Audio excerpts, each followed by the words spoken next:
বলছিলাম প্রথম যে বৈশিষ্ট্য হতে হবে একজন মানুষের, যাকে আল্লাহ রাব্বুল আলামিন ভালোবাসবেন, তার প্রথম বৈশিষ্ট্য হচ্ছে মুত্তাবি হতে হবে, অর্থাৎ অনুসরণকারী হতে হবে, ইতাআতকারী হতে হবে, আল্লাহর রাসূলের আনুগত্যকারী হতে হবে। তাহলে প্রথম বৈশিষ্ট্য কি? আল্লাহ রাসূলের আনুগত্যকারী হতে হবে। আল্লাহ রাসূলের আনুগত্য মুমিনদের জন্য অত্যন্ত গুরুত্বপূর্ণ। কারণ আপনি কালেমার মধ্যে ঘোষণা করেছেন লা ইলাহা ইল্লাল্লাহ মুহাম্মাদুর রাসূলুল্লাহ। আল্লাহ ব্যতীত কোনো ইলাহ নাই, আল্লাহ ব্যতীত কোনো মাবুদ নাই, আর মুহাম্মদ সাল্লাল্লাহু আলাইহি ওয়াসাল্লাম হলেন আল্লাহর রাসূল। কালেমার মধ্যে নবীজির নাম আলাদা না সাথে সাথে? সাথে সাথে। আযানের মধ্যে নবীজির নাম আছে না? আছে। এরপরে ইকামতের মধ্যে আছে, নামাজের মধ্যে আছে, আল্লাহুম্মা সাল্লি আলা আল্লাহুম্মা বারিক আলা নাই? আছে। তাহলে নবীজির ইতাআত করতে হবে।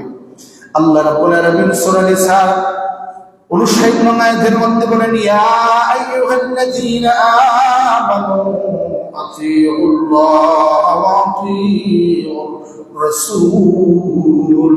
আল্লাহ রাব্বুল আলামিন বলেন আল্লাহর আনুগত্যের সাথে সাথে বান্দা আমার রাসূলের আনুগত্য করতে হবে, আল্লাহর আনুগত্যের সাথে সাথে রাসূলের ইতাআত করতে হবে, রাসূলের অনুসরণ করতে হবে, আনুগত্য করতে হবে। ইয়া আইয়ুহাল্লাযীনা আমানু, হে ইমানদারগণ, হে ইমানদারেরা, আতিউল্লাহ, আল্লাহর আনুগত্য করো, ওয়া আতিউর রাসূল, আর রাসূলের আনুগত্য করো। আল্লাহর আনুগত্য করা, রাসূলের আনুগত্য করা। রাসূলের আনুগত্য করার মানেই হচ্ছে আল্লাহর আনুগত্য করা। রাসূলের আনুগত্য করার মানে কি? আল্লাহর আনুগত্য করা। কারণ হলো রাসূল সাল্লাল্লাহু আলাইহি ওয়াসাল্লাম যা কিছু বলছেন, যা কিছু করেছেন, যা আমল করেছেন, এগুলো কার নির্দেশ? আল্লাহর নির্দেশ। কার নির্দেশ? আল্লাহর নির্দেশ। আল্লাহ রাব্বুল আলামিন আবার বলেন সূরা নিসার 80 নং আয়াতের মধ্যে বলেন মান ইউতির রাসূল ফাকাদ আতাআল্লাহ।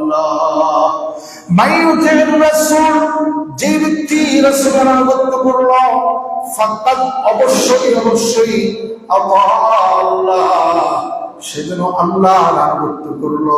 যে ব্যক্তি রাসূলকে অনুসরণ করল, ফাকাদ আতাআল্লাহ, সেজন্য আল্লাহর আনুগত্য করল। আল্লাহ নবীজি আবার বলেন মান আতানি ফাকাদ আতাআল্লাহ ওয়া মান আসানি ফাকাদ আসাল্লাহ। নবীজি সহিহ বুখারীর 2957 নং হাদিসের মধ্যে উল্লেখ করা হয়, নবীজি বলেন মান আতানি ফাকাদ আতাআল্লাহ, যে ব্যক্তি আমার আনুগত্য করলো সেজন্য আল্লাহর আনুগত্য করলো। যে ব্যক্তি আমি নবীকে মানল, ফাকাদ, অবশ্যই আজ শব্দের অর্থ হলো অবশ্যই, ফাকাদ অবশ্যই আল্লাহ, সেজন্য আল্লাহর আনুগত্য করলো।